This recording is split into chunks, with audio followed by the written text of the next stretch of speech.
Chegamos à quinta mensagem da nossa série em Provérbios. Estamos tentando aprender a ser mais sábios, segundo os padrões de Deus. Sermos mais sábios com a palavra de Deus, para que possamos ser mais úteis para o Senhor, mais úteis para Deus. O trecho que eu vou trabalhar, que a gente vai conversar hoje nessa manhã, está lá em Provérbios 4, de 20 a 27. Vou colocar aqui para a gente ler juntos e depois a gente vai conversando versículo a versículo. Provérbios capítulo 4, versículos 20 até o 27.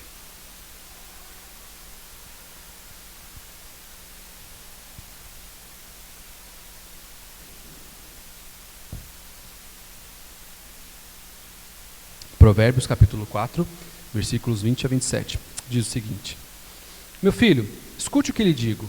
Preste atenção às minhas palavras. Nunca as perca de vista. Guarde-as no fundo do coração. Pois são vida para quem as encontra e saúde para todo o seu ser. Acima de tudo, guarde o seu coração, pois dele depende toda a sua vida. Afaste da sua boca as palavras perversas. Fique longe dos seus lábios a maldade. Olhe sempre para frente. Mantenha um olhar fixo no que está diante de você. Veja bem por onde anda, e os seus passos serão seguros. Não se desvie nem para a direita e nem para a esquerda. Afaste os seus pés da maldade. Ok, vou orar mais uma vez. Senhor Jesus, eu sou grato ao Senhor pelo privilégio que eu tenho agora de expor a sua palavra, mas também muito temeroso, Deus. O meu coração não tem nada de bom para oferecer para os meus irmãos, Deus. Ele um dia foi tocado pelo pecado, Deus, e assim a minha natureza se manifesta todos os dias, Deus.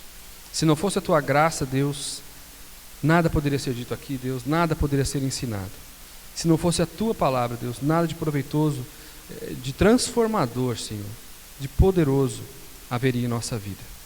E é ela que eu clamo nessa hora, Deus, que eu me atenha somente àquilo que a sua palavra diz, porque é ela que transforma nossas vidas, ela que transforma o nosso caráter e ela que nos dá condições, Deus, de sermos, nos apresentarmos, Senhor, agradáveis diante do Senhor. No nome de Jesus que eu oro, amém. Esse trecho é muito interessante, tem talvez um dos versículos mais conhecidos de toda a Bíblia, né? Acima de tudo que se deve guardar, guarde o seu coração. E se você reparar, a partir do capítulo 2, capítulo 3 em diante, agora o autor começa a enfatizar mais a questão do coração. Ele começa a falar muito sobre essa ideia de guardar dentro do coração, de vigiar o coração, de olhar para dentro do coração. E nesse trecho, ele expõe para a gente de maneira muito prática como que a gente faz isso, não é? No primeiro versículo, ele diz: Meu filho, escute o que eu lhe digo. Escute, preste atenção às minhas palavras. O autor aqui está nos convidando a se apropriar do processo de adquirir sabedoria como um todo. Olhos, ouvidos e também coração. Eu sou professor também, e no processo de educação é consenso que quanto mais envolvimento houver entre quem está ensinando e quem está aprendendo, quanto mais envolvimento houver, melhor será o aproveitamento de quem está aprendendo. Aí você transforma uma instituição de ensino para uma instituição de aprendizado. Uma instituição de ensino é onde só uma pessoa ensina e tanto faz se quem aprende ou não. Uma instituição de aprendizado, há uma troca de informações. E aqui o autor faz isso para a gente. Isso é escrito há 4, 5 mil anos atrás, ele está descrevendo o que todos os professores de hoje buscam. Primeiro, se você só ouve, você tem um certo tipo de aproveitamento. Dizem que em volta de 10, 15% de aproveitamento se você só ouve sobre um assunto. Agora, se você vê também, só o fato de estar o versículo aqui mostrado aqui para você, exposto aqui para você, já aumenta o seu aproveitamento de aprendizado. Você está vendo aqui, você está interagindo, você está vendo as palavras, você está vendo aí na sua Bíblia também. Está vendo a minha gesticulação, a minha entonação. Mas há uma terceira parte no processo de educação que é fundamental, que é o envolvimento emocional do aluno. O aluno precisa se envolver com aquilo também. E é isso que o autor está dizendo para a gente. Você precisa ter contato visível com a palavra de Deus, com a sabedoria de Deus. Você precisa escutar ela, você precisa ler na sua casa, precisa vir aqui todo domingo, ouvir para aprender. Mas se você não se envolver com ela, com o seu coração, você aproveita muito pouco dela. E é por isso que ele reforça aqui no versículo 21, nunca as perca de vista. A ideia desse versículo aqui é de recursos mnemônicos, recursos que ajudem a gente a decorar a palavra de Deus. Você precisa ter contato visível com ela direto, para que você te ajude no processo de interiorizar a palavra de Deus. Eu não sei quantos de vocês têm o bom costume, se não tem, deveria adquirir, de escrever alguns versículos e deixar à vista onde você trabalha, talvez no espelho do seu banheiro, na porta do seu quarto, na parede do seu quarto. Nós precisamos ter contato e ler aquilo e aprender todo dia. Mais para frente, na nossa caminhada aqui em Provérbios, nós vamos ver recursos muito práticos da palavra de Deus. Provérbios que traduzem verdades eternas que ajudarão a gente em situações de dificuldade. Um pastor conhecido meu, certa vez disse que ele estava indo para a praia. E eles estavam, tipo caravana, muitos carros, sabe? E eu não me lembro se é o cunhado ou se é um primo dele que é policial e sempre anda armado. Então ele falou que eles pararam num poço para um deles abastecer e na hora de sair ele passou em cima de uma poça de água. E ele não viu que tinha uma pessoa passando perto, ela estava indo para o carro dela. Então essa pessoa ficou enfurecida porque ela foi molhada por essa água que ele passou, entrou no carro e saiu em alta velocidade atrás dele. E ele viu aquele cara atrás dele, e ficou preocupado porque eu não lembro se é o cunhado ou se é o primo dele, que é policial e sempre anda armado. Ele estava logo atrás e tinha visto também. E ele viu o carro do cunhado também em alta velocidade atrás. E ele, meu Deus, me dê sabedoria porque pode virar uma tragédia isso aqui. Então ele foi diminuindo a velocidade, parando o carro no acostamento. Aí nisso o cara veio a toda e parou do lado dele e começou a gritar, isso é louco, não sei. E ele se lembrou de Provérbios, que diz que a palavra branda desvia o furor. E ele falou, cara, me perdoa, eu não te vi lá, eu não queria ter feito isso com você. Tem alguma coisa que eu posso fazer para diminuir o que eu te fiz? Ele falou que sinceramente o cara parou de falar, não sabia o que falar. Não, tudo bem, desculpa, é que eu fiquei nervoso, eu estava vindo de algum outro lugar, estava apressado. E nisso o cunhado dele chegou, ou o primo, não sei. Chegou com o carro também, tudo bem, tudo bem. Não, tá tudo bem, tudo tranquilo, e o cara foi embora. Se ele não tivesse aplicado esse processo no coração dele, de ter contato visual, de escutar, de guardar isso no coração dele, talvez ele não conseguiria evitar uma tragédia naquele dia. E a palavra de Deus tem esse poder. O problema é que a gente não faz bom uso dela. A gente faz meio processo. A gente ouve e vê aqui. Mas durante a semana se esquece porque não se esforça em guardar no coração. A ideia que o autor passa aqui para a gente, né, nunca perca de vista, guarde-as no fundo do coração, é a ideia também de esconder aqui. E eu preciso fazer um paralelo, traçar um paralelo aqui para vocês. Na nossa cultura, a ideia de esconder tem a ver com segurança. Nós escondemos as coisas com medo que elas sejam roubadas. Nessa cultura não. A ideia de esconder é por causa da preciosidade. Isso é tão bom que eu quero esconder no meu coração. É tão precioso que eu quero ela aqui comigo. É esse o sentido que o autor trata para a gente aqui. Esconde a palavra de Deus no fundo do seu coração. Faça todo o possível para que isso aconteça. Hoje em dia, todos nós temos de uma maneira ou outra acesso à impressora. Você pode imprimir algum trecho das Escrituras e colar onde você possa ver todos os dias. Você tem celular, você pode ler o dia inteiro. Nós precisamos nos aplicar mais. Eu não sei quantos aqui já ouviram falar do EJA, Educação de Jovens e Adultos. É um processo que o Ministério da Educação criou há muitos anos atrás para ajudar aquela pessoa que, por algum motivo, não conseguiu terminar a escola. Isso era muito comum mais no passado. Hoje a evasão escolar ainda é alta, não deveria ser alta. Porque tinham que trabalhar, porque não queriam, ou porque já tinham uma profissão. Naquele tempo passava-se a profissão de pai para filho, ou precisavam trabalhar, ajudar em casa, e a escola atrapalhava o trabalho, ou também por questões culturais, né? Então esse EJA foi criado para você ir conseguindo diminuir esse seu estudo. De repente você consegue fazer tudo o que falta, né? Ensino fundamental, ensino médio, em 3 anos.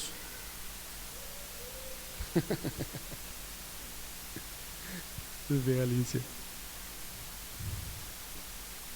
Você conseguia repor tudo isso que ficou para trás em 3 anos. Ainda é possível fazer isso. Isso é muito legal. Porque hoje em dia o diploma do ensino normal é muito importante na hora de arrumar um emprego, e é bom ter educação. Mas no caso da nossa educação aqui, não existe EJA para a Bíblia. Não existe EJA para a escola da vida. Você não tem como adiantar ou pular etapas. E quanto mais você aplicar o seu coração em guardar a palavra de Deus, escutar, prestar atenção, nunca perder de vista, menos tempo você vai perder. Vai continuar repetindo, e tem séries na sua vida, eu sei que eu também tenho, em que a gente continua repetente durante tantos e tantos anos. Nós não aplicamos a palavra de Deus em nosso coração. E é interessante como o autor completa essa ideia aqui no versículo 22. Pois são vida para quem encontra e saúde para todo o seu ser. Saúde não é um bem que se adquire e fica para sempre. Se tivesse, o preço que for, a gente ia dar um jeito de comprar, ou não é? Quem não quer nunca mais precisar comprar remédio, nunca mais sentir dor de cabeça, nunca mais sentir dor de estômago, de barriga, sei lá onde é que dói no seu corpo aí. Saúde não é um bem que se adquire e você fica com ele para sempre. Nós precisamos cuidar sempre. Cuidar do nosso corpo, da nossa alimentação. A saúde precisa constantemente de cuidados. O autor está dizendo para a gente que esse processo de aplicar o nosso coração, de envolver o nosso coração no aprendizado da palavra de Deus, é fundamental para a nossa vida e para a saúde de todo o nosso ser, principalmente a nossa saúde espiritual. O problema é que a gente acha que esse momento aqui é um advio espiritual. Eu trago as minhas dores aqui para o domingo de manhã, eu tomo esse advio espiritual e eu vou para lá, e semana que vem eu volto do mesmo jeito. Não precisa ser assim. Nós sabemos os processos que nos ajudam. Ju, ela vai sozinha? Que chique. Nós sabemos os processos que nos ajudam. Por exemplo, eu adquiri o hábito de trazer um lanchinho aqui todo domingo, para eu comer entre esse momento de culto e até a hora de eu almoçar. Pode parecer que não, mas tá aqui em cima é muita atenção, a gente gasta muita energia. Eu sempre tomo a camisa por baixo porque eu sempre fico ensopado. E isso gasta energia e me faz sentir dor de cabeça depois. E a gente, conforme vai amadurecendo, vai entendendo, se eu como tal alimento, me dá dor de cabeça. Se eu não durmo o necessário que eu preciso, também me dá dor de cabeça. O problema é que na nossa vida espiritual a gente não pensa assim. A gente acha que a gente sofre por falta de dinheiro, que a gente sofre por falta de uma outra coisa ou outra. E o nosso sofrimento é causado porque a gente não aplica o nosso coração em guardar a palavra de Deus, envolver o nosso coração nesse processo. Isso é fundamental para a nossa vida, para a nossa saúde como um todo. Não faça desse momento aqui, desse domingo, um advio espiritual para você. Aplique o seu coração nessa palavra. Continue com ela durante a semana. O Vitor agora está mandando o boletim online, aí você pode ler durante a semana. Você pode fazer anotações, como eu já falei para vocês, trazer um bloquinho de notas, ou anotar no seu próprio celular.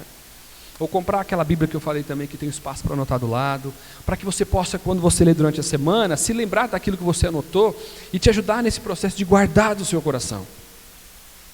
Envolver o seu coração no processo de aprender a palavra de Deus, de aprender a ser mais sábio. Não existe advio espiritual e não existe EJA, é o antigo Mobral, para a vida espiritual. Nós precisamos passar por todas as etapas. Ok?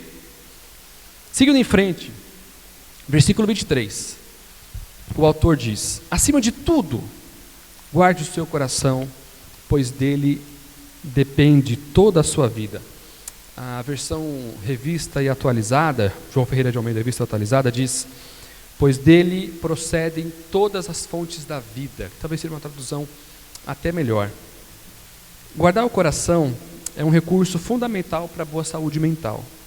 A dependência do coração, ou a procedência das fontes da vida, não podem ser depositadas no coração diretamente. Eu vou explicar para você. O coração, para a gente, uma sociedade ocidental e muito cientificista, é um órgão do corpo humano que bombeia sangue e que é fundamental para a nossa existência. Na cultura oriental, o coração tem o sentido de centro intelectual e ético da vida. Daquilo que a gente pratica como caráter, como entendimento da vida. O coração é a representação da personalidade, da nossa alma, das ações vitais da nossa vida. O Senhor Jesus uma vez disse que a boca fala do que o coração está cheio. Isso é verdade. E é mais interessante ainda, alguns versículos sobre como a Bíblia, como o Senhor trata o nosso coração. Olha o que diz, não precisa abrir, eu vou ler para você. Jeremias 17:9. O coração é mais enganoso que qualquer outra coisa, e a sua doença é incurável. Quem é capaz de compreender o coração? Eclesiastes 8:11. Quando os crimes não são castigados logo, o coração do homem se enche de planos para fazer o mal. Salmo 73:7. Do seu íntimo brota a maldade, da sua mente transbordam maquinações.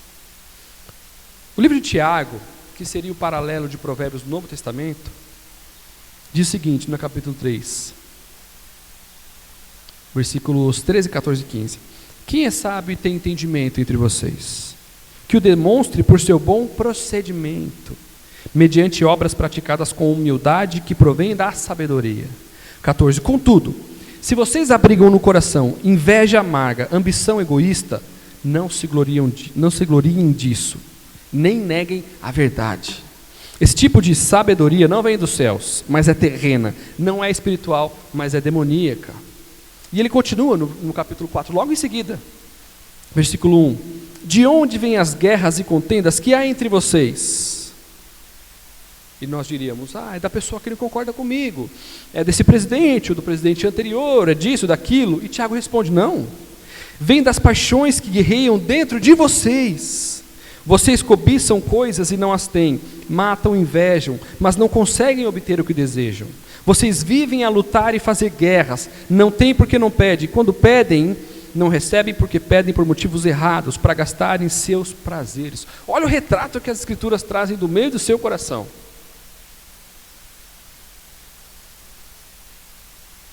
Talvez alguma expressão ou outra tenha te chamado a atenção aqui, né? Quando o Tiago diz, vocês cobiçam coisas e quando não as têm, matam e invejam.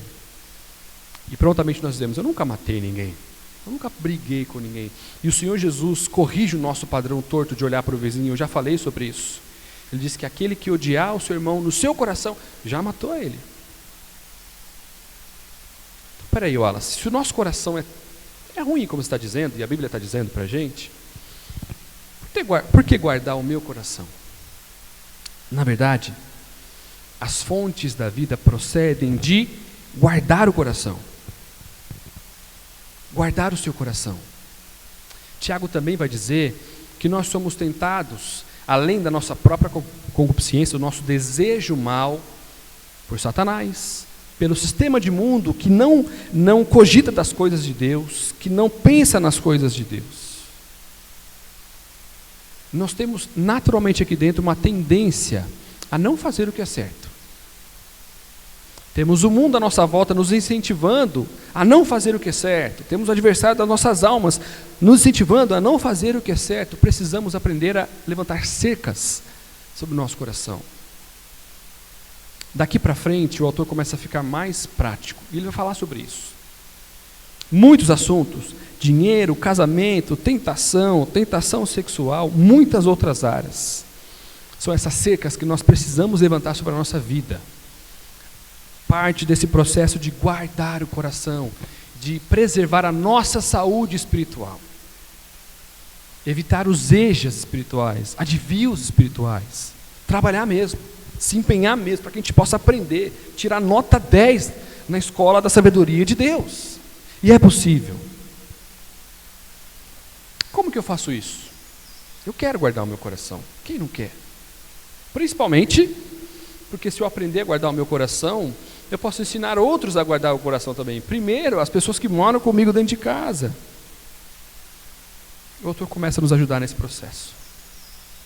Em primeiro lugar, afaste da sua boca as palavras perversas. Fique longe dos seus lábios a maldade. Um dos autores que eu li essa semana, falando sobre o que a gente fala e daquilo que sai do nosso coração, ele falou uma frase que eu tive que ler algumas vezes para absorver e fiquei algum tempo pensando nela. Ele falou o seguinte: os lábios e a boca são instrumentos de fala e não de discurso. Os lábios e a boca são instrumentos de fala e não de discurso. Eu vou explicar.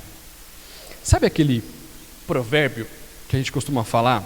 Saiu da boca para fora? Isso é mentira, isso não existe. Sempre vem do coração. Mateus 6:22. A boca fala do que... Mateus 12:34. A boca fala do que está cheio o coração. A boca é só instrumento para reproduzir aquilo que está aqui dentro.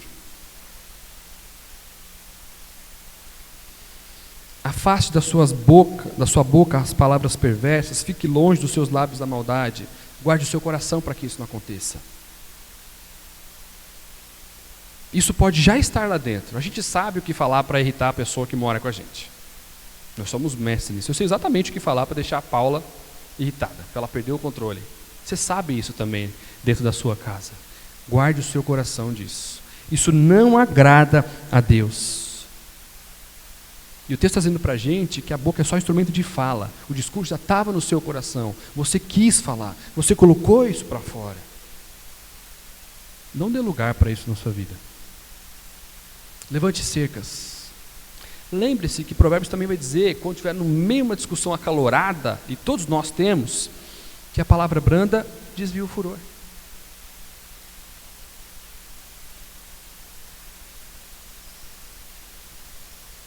Afastar da nossa boca as palavras perversas não começa só nesse processo de aprender a ficar mais calado. Também naquilo que a gente coloca no nosso coração, o tipo de música que a gente ouve, o tipo de leitura que a gente faz, o tipo de programa, de entretenimento que a gente tem quando a gente assiste. Nós precisamos tomar cuidado com isso, porque nós temos facilidade de nos acostumar com isso. Tem um professor lá do seminário, Palavra da Vida Norte, lá no Pará, o André conhece, o Gary. Ele uma vez descreveu um processo de lutar contra esse desejo que a gente tem do pecado do nosso coração de maneira muito clara. Eu nunca vou me esquecer disso. O André vai lembrar. Você saía do seminário, precisava pegar a esquerda para pegar a BR de novo. E a poucos metros, talvez 50, 80 metros, você pegava a rodovia, Belém-Brasília. E bem quase de frente ao seminário tinha um outdoor de um hotel que ficava próximo ao seminário. Tinha uma mulher completamente nua lá. E ele falou o seguinte: o dia que colocaram aquele outdoor, eu estava sozinho indo para o mercado, e eu comecei a orar, e enquanto não tiraram, ele falou, eu sabia que aquilo ia ficar 1 mês, 2, enquanto não tiraram aquilo, eu comecei a ir em todo lugar com a minha esposa do lado, e eu falei para ela, olha para o meu olho quando eu estiver ali, porque nós somos tentados a olhar. Ele falou, gente, e começa assim, a gente luta contra aquilo, é uma luta, depois vira um costume, depois vira um comportamento, e a gente aprende a não olhar mais para aquilo. Óbvio que a gente sempre tem que contar, deve sempre contar com a graça de Deus em nosso favor para lutar contra isso. Sozinho é impossível. Mas nós precisamos criar mecanismos para que isso não aconteça. Nós precisamos guardar o nosso coração. E essa estratégia do Gary é muito interessante, a gente envolver outros nisso. Guarde o seu coração. Afaste. Não deixe chegar perto. Fique longe dos seus lábios a maldade. Não só aquela maldade que quer o mal do outro, mas aquela maldade de... tem um autor chamado Douglas Wilson. E uma vez um dos livros dele, muito interessante, sobre pureza, ele fala que indecência é aquilo, não é só aquilo que não deveria ser dito em público, mas é aquilo que não deve ser dito de maneira nenhuma. Nem quando está sozinho. Guarde os seus lábios da maldade, guarde o seu coração daquilo que não deveria ser dito, nem assistido, nem presenciado de maneira nenhuma, não só quando tem gente olhando para você. É muito difícil quando a gente continua enchendo o nosso coração dessas coisas. Você está entendendo que é uma luta? Que você mesmo está armando o seu inimigo.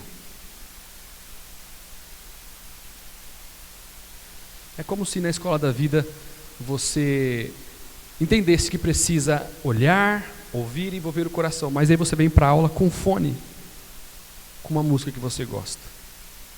Precisamos afastar isso do nosso coração. O autor continua, versículo 25: olhe sempre para frente, mantenha o olhar fixo no que está diante de você. O Senhor Jesus também disse lá em Mateus 6,22 que os olhos são a candeia do corpo, ou a lâmpada do corpo. Eles iluminam o caminho que você vai andar.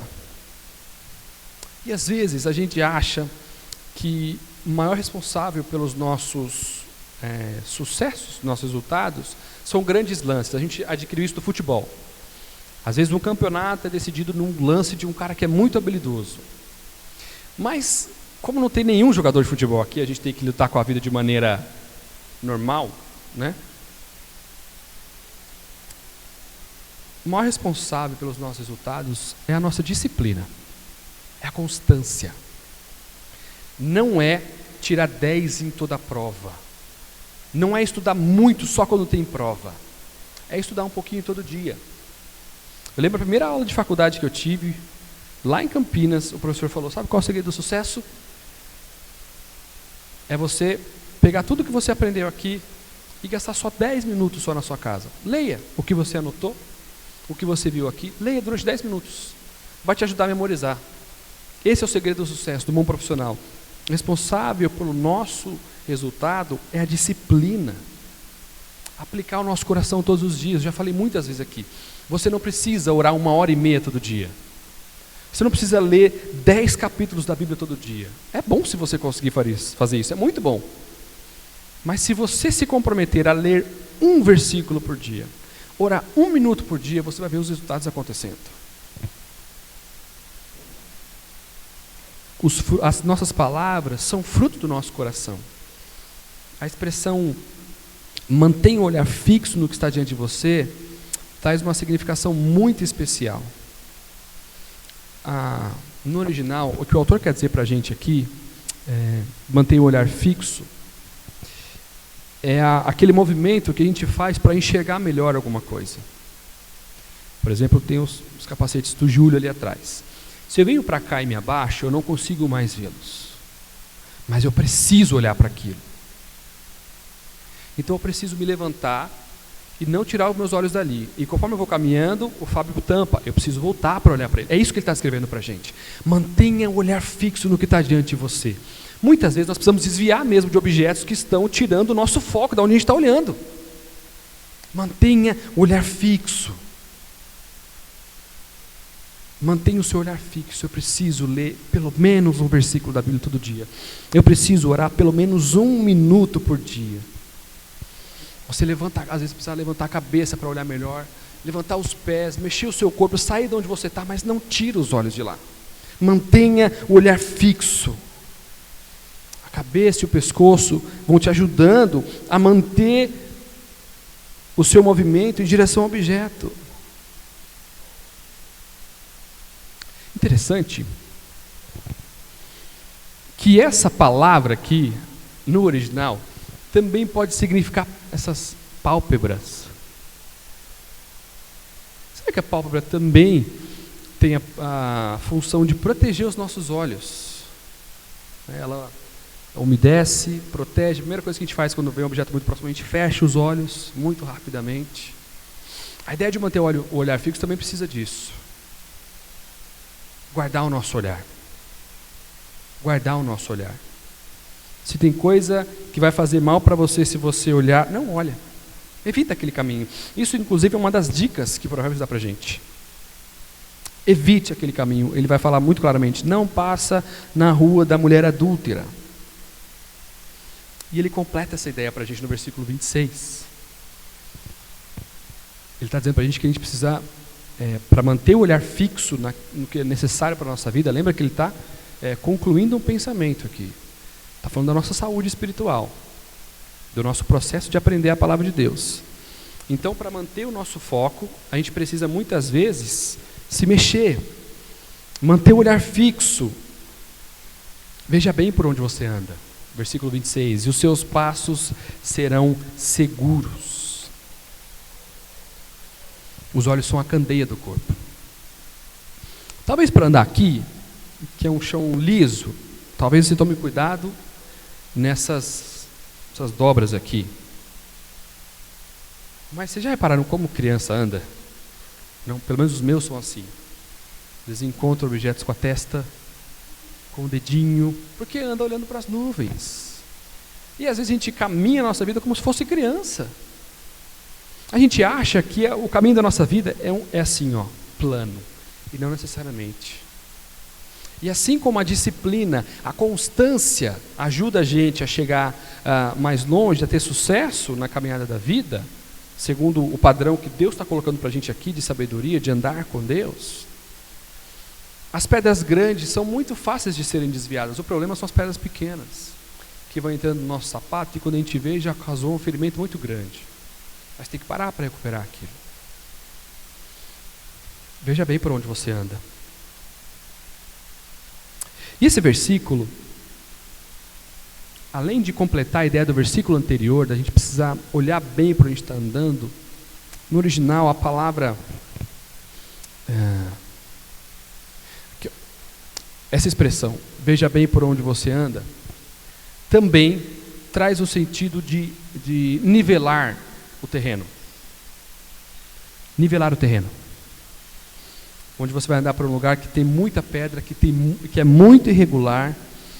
Esse versículo também traz essa ideia, como uma pavimentação, a ideia de facilitar o caminho que os seus pés irão percorrer. Você quer ver um exemplo daquilo que facilita o nosso caminho? Todo mundo aqui quer ter filhos mais educados. Ontem eu estava almoçando com a Paula num restaurante em outra cidade, com as crianças, e o tempo inteiro eu pensava, ainda bem que eu nunca mais volto nesse lugar. Porque eu não sei como é que são os seus filhos, mas os meus filhos não pararam lá. Derrubaram arroz pela mesa e subiam e tal. Todo mundo quer filhos mais educados. E a gente sabe o caminho que tem que trilhar para isso. Crianças mais educadas são crianças que amam a Deus. A gente tenta ensinar a palavra de Deus, orar com eles, corrigi-los. Mas quantos de nós ora por eles diariamente? Ontem, voltando do restaurante, a Paula estava muito chateada com as crianças. Eu estou rindo agora, tá? Na hora eu não estava rindo, não. Ela estava muito chateada com as crianças. E eu falei assim, eu lembro de uma das aulas em que o professor a gente tinha uma matéria sobre família lá no seminário. E ele falava que a gente tem que colocar um padrão muito alto para os nossos filhos. Muito alto. Vai chegar um momento em que eles vão chegar para a gente e falar assim, eu não consigo viver nesse padrão que você coloca para mim. É impossível. É nessa hora que a gente fala, é isso que eu queria ouvir de você. Porque agora eu quero que você assuma isso para o Senhor Jesus. Sem Jesus não é impossível ter padrão alto para a vida. E é nessa hora que a gente ganha o coração deles. Filho, vamos orar, pedir para o Senhor Jesus nos ajudar.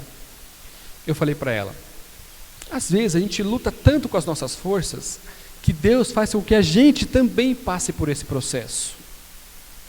Deus, é muito difícil ensinar para os meus filhos padrões muito altos. Porque não só eles, mas eu também me frustro. E Deus quer a gente também nesse lugar. Então, agora é a hora que você precisa ajoelhar no chão e falar: Deus, eu não consigo criar essas crianças sozinho. É muito difícil e é impossível. Precisamos orar por eles diariamente. Coloquei também aqui um passo prático. Quantos de vocês começaram a ler o livro que a gente deu para vocês? No dia que a gente apresentou as crianças. Muito bom. Comprei para vocês também, tá? Não sei se está aí na mochila, mas comprei para vocês também. Nós precisamos nivelar o caminho que os nossos filhos vão trilhar em direção a Deus. Com oração, com humilhação diante de Deus, reconhecendo que nós não temos capacidade de fazer isso sozinhos. Eu fiquei pensando nisso, voltando lá da cidade. Como a gente passa a vergonha porque a gente quer com as nossas crianças. Eu falei, eles são bebês. É natural que eles sejam irresponsáveis. É natural que eles não tomem decisões sensatas como subir literalmente em cima da mesa da pessoa que está comendo do lado. Nós precisamos reconhecer que nós precisamos de Deus. Os nossos filhos não precisam de hematomas. Eles precisam da palavra de Deus no coração deles. E muitas vezes a gente acha que o processo é o inverso. A disciplina é muito importante, mas se ela não for acompanhada da palavra de Deus, ela é completamente inútil. Completamente inútil. E ele continua: veja bem por onde anda e os seus passos serão seguros. Aprenda a nivelar o caminho, o coração, com leitura bíblica, com preparação. Versículo 27. Não se desvie nem para a direita nem para a esquerda. Afaste os seus pés da maldade. Aqui ele está fazendo um resumão de tudo. Essa expressão, não desvie nem para a direita nem para a esquerda, acontece algumas vezes nas Escrituras. Ela está lá na lei que Moisés passa para o povo, Deuteronômio 7, se não me engano. Você atente para esse caminho, não se desvie nem para a esquerda e nem para a direita. Tem algumas traduções possíveis para essa expressão, não vá para a direita nem para a esquerda. A primeira delas é por essa palavra aqui, que no original está estenda. Não estenda o seu caminho para a direita e nem para a esquerda. Eu me lembrei de uma história que aconteceu comigo com a Paula, que ajuda a gente a entender o que significa isso. O meu primeiro ano de seminário eu fiz lá no Pará. E eu mudei para lá e eu fui de carro para lá, dirigindo, eu e a Paula. Uma aventura muito interessante. A gente com o carro cheio tinha televisão, tinha mesa, tinha panela, tinha um monte de coisa no carro. E a gente cruzou literalmente o Brasil inteiro até chegar lá. A primeira noite que a gente saiu aqui de Mogi Guaçu, nós dormimos em Brasília, na casa de um amigo que eu e o André temos em comum, que é o Felipe Marreco. É interessante que eu conhecia o Felipe porque eu toquei no casamento da irmã do André, a Gláucia, e o Felipe cantou nesse casamento. Mas eu nunca tinha ido na casa dele, nem na minha. E a primeira vez que fui na casa dele, fui para dormir, vindo de Mogi Guaçu para dormir em Brasília. Ele mora lá com a esposa. Sabe o que é interessante? Eu coloquei no mapa aqui. Aqui é Belém, Brasília. Tá vendo aqui? Essa linha azul? Aqui é Belém, Brasília. O caminho normal dela é passar por Cocalzinho de Goiás. Para chegar até Brasília, nós precisamos tomar um desvio de 220 quilômetros para chegar até Brasília. Essa é a ideia que ele está passando para a gente. Sair do caminho que você deveria estar e andar um tempo para chegar até onde o seu coração está te levando a chegar. Nós também fomos para Palmas. E do mesmo jeito, o caminho, a BR-16, Belém-Brasília, 116, passa por Paraíso do Tocantins. A gente pegou um desvio para chegar até Palmas, 220 quilômetros. Essa é a primeira tradução possível. O desvio de um curso. E todo desvio tem um custo, né? 220 quilômetros é uma distância considerável. Em estradas que não são parecidas com a nossa.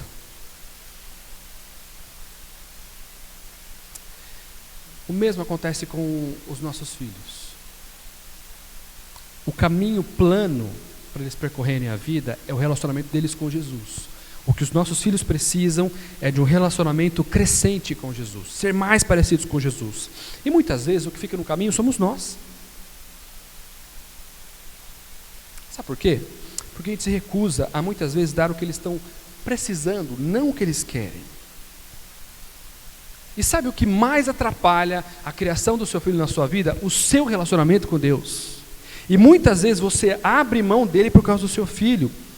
E eu vou dizer aqui, não é fácil escutar não, mas eu preciso dizer.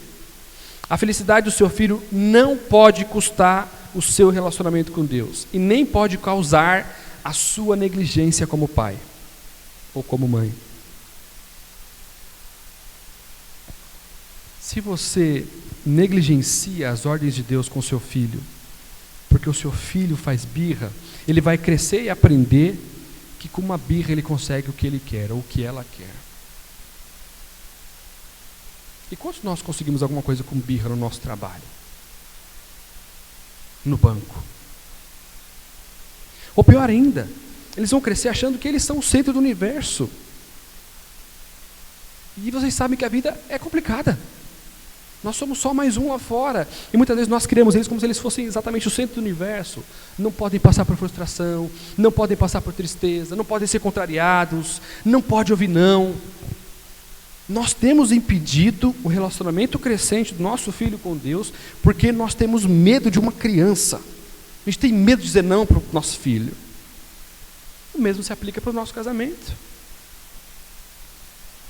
Tem uma mulher que vive como o centro do próprio universo. Não pode ser contrariado. E ai do cônjuge se não fizer as vontades do seu marido, ou da sua esposa, do seu Deus marido, da sua Deus esposa. Tem dois pontos nevrálgicos aqui que eu preciso tocar nesse assunto, que é desvio de caminho. Primeiro, é uma questão muito delicada, mas eu tenho que falar. É a submissão. A submissão da mulher é bíblico. A Bíblia diz isso.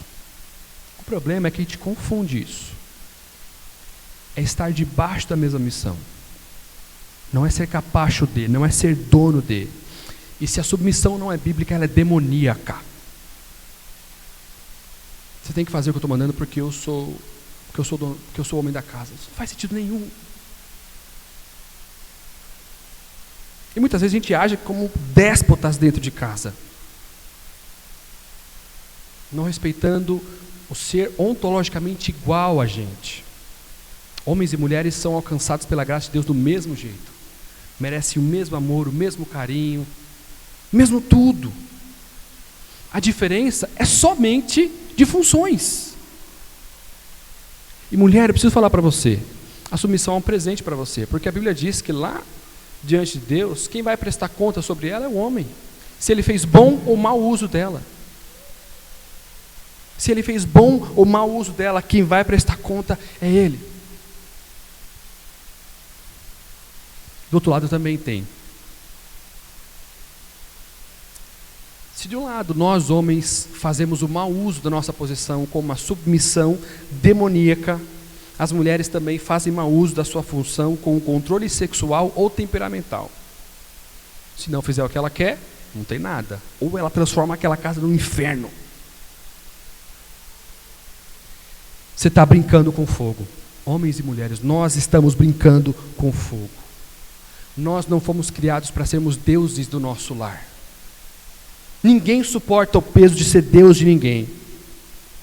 Desvio sempre custa alguma coisa. No mínimo custa a sua credibilidade, mas sempre custa muito, muito, muito mais caro que isso.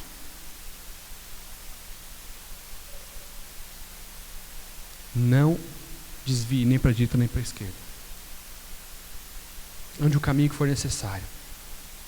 Uma outra tradução possível para essa palavra aqui, para essa expressão, é a ideia de atalhos. Eu e você somos muito bons em tomar atalhos também. A gente às vezes pensa que atalho diminui a distância, faz a gente economizar de alguma maneira.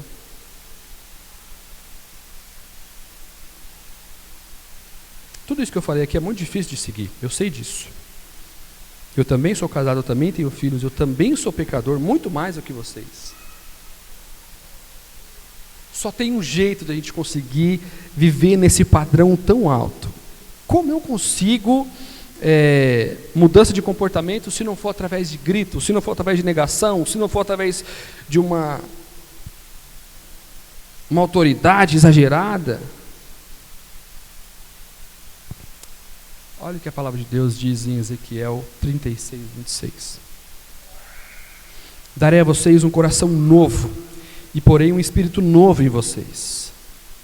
Tirarei de vocês o coração de pedra e em troca darei um coração de carne.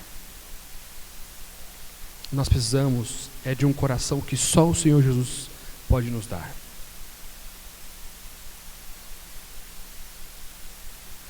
Bons pais atuam na terra, mas são criados no céu. Bons maridos, boas esposas, atuam na terra, mas aprendem no céu. Aprendam com esse novo coração,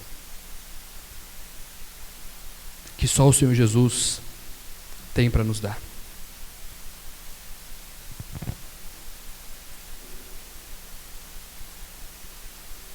A palavra de Deus também diz, lá em Filipenses 4, também sobre coração.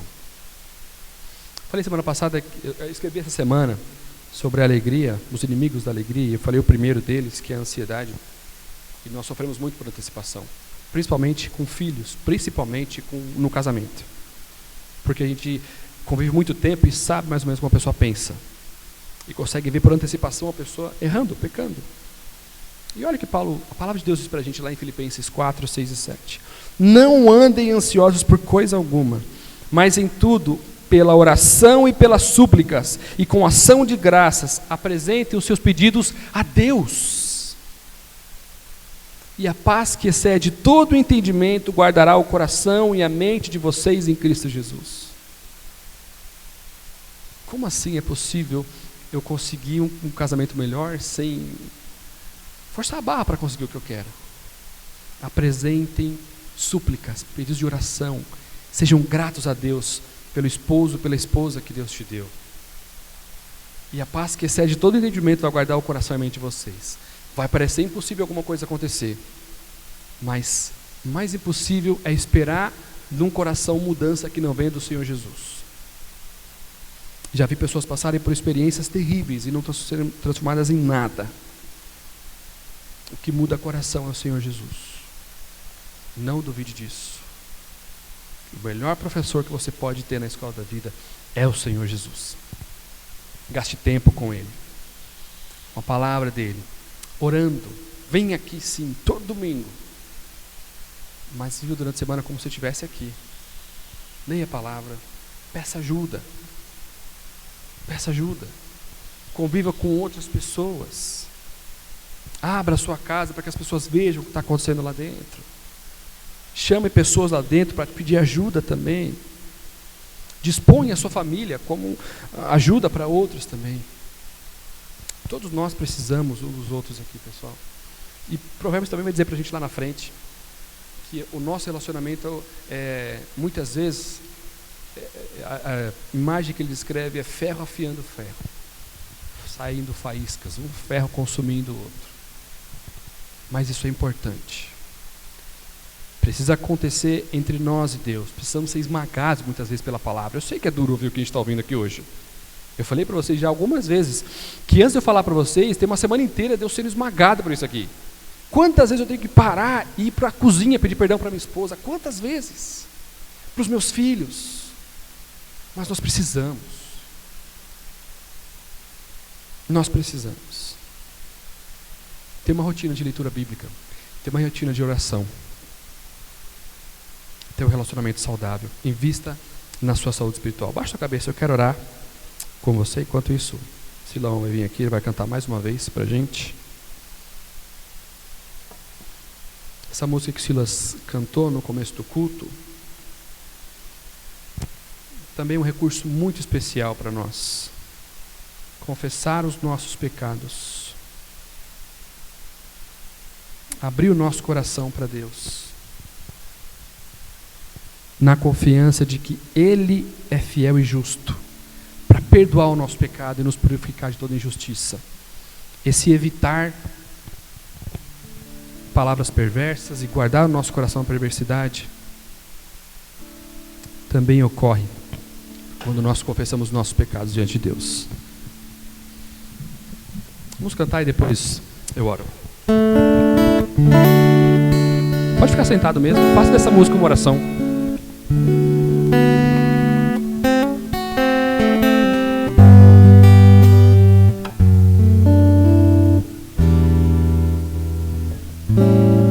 Se confessarmos os nossos pecados, Ele é fiel e justo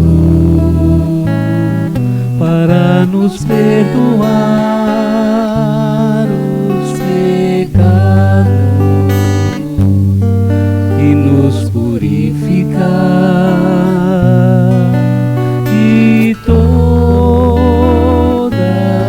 injustiça. Se confessarmos os nossos pecados, Ele é fiel e justo para nos perdoar os pecados e nos purificar de toda injustiça. Vamos orar. Senhor, nós te louvamos porque o Senhor é um Deus fiel e justo, para além de perdoar os nossos pecados, nos purificar, nos limpar da sujeira do pecado e de toda a injustiça. Obrigado, Senhor, porque a Tua palavra penetra ao mais profundo do nosso coração, o mais íntimo do nosso coração. E nós te pedimos que, com a ajuda do Teu Espírito Santo, nós sejamos transformados pela Tua palavra. E que as nossas motivações sejam fundamentadas em Jesus Cristo. Que o Senhor nos ajude a guardarmos o nosso coração, a estabelecermos cercas para que não pequemos contra o Senhor. Mas se nós pecarmos, Senhor, tenha misericórdia de nós, nos perdoe e nos purifique. E que o amor de Deus, que a graça do nosso Senhor Jesus e que as consolações do Teu Espírito Santo estejam sobre nós, hoje e eternamente. Em nome de Cristo. Amém.